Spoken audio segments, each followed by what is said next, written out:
একটা রাত আর সবকিছু শেষ। কলকাতার এক হাসপাতালে সেই রাতের ঘটনা, যা নাড়িয়ে দিয়েছিল অনেককে। একজন ডাক্তার, যিনি খুব সহজেই জয় করে নিয়েছিলেন অসংখ্য রোগীর মন, যার সামনে দাঁড়ালেই মানুষের মনে ভরসা জন্মাত। তার সেই হাসি মাখা মুখ যেন অর্ধেক অসুখ সেরে যেত মুহূর্তেই। তিনি কখনো ক্লান্ত হতেন না, দিন রাত এক করে কাজ করতেন। গরিব হোক বা ধনী, সবাইকে দিতেন একই রকম যত্ন, একই রকম ভালোবাসা। তিনি শুধু একজন ডাক্তার ছিলেন না, অনেকের কাছে তিনি ছিলেন শেষ ভরসা। তার কোনো শত্রু ছিল না। প্রতিবেশী থেকে শুরু করে কর্মস্থলের সহকর্মীরা সবাই ছিল তার আপনজন। কিন্তু এই গল্পটা শুধু একজন ডাক্তারের নয়, এটা এক সাধারণ মধ্যবিত্ত পরিবারের গল্প।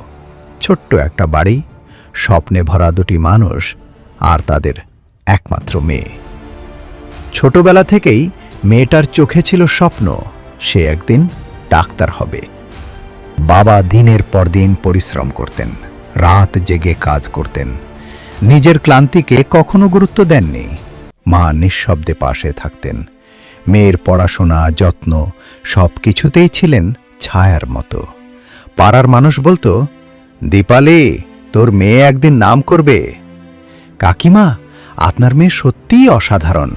স্কুলের শিক্ষকরা বলতেন, এ শুধু ভালো ছাত্রী নয়, এ খুব ভালো মানুষও।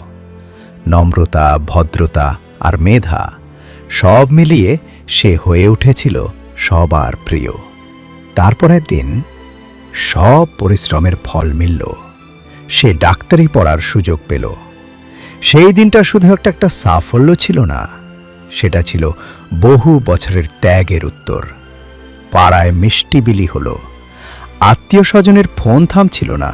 সবাই গর্ব করে বলছিল, আমাদের পাড়ার মেয়ে ডাক্তার হয়েছে। বাবার চোখে জল, মায়ের মুখে হাসি। তাদের স্বপ্ন যেন সত্যি হতে শুরু করেছে। তারা ভেবেছিল এবার সব ভালো হবে। কিন্তু জীবন সবসময় আমাদের ভাবনার মতো চলে না।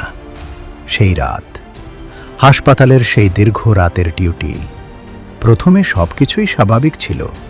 রোগী দেখা, রিপোর্ট লেখা, সহকর্মীদের সাথে কথা, সবই চলছিল ঠিকঠাক। ধীরে ধীরে রাত গভীর হতে থাকে।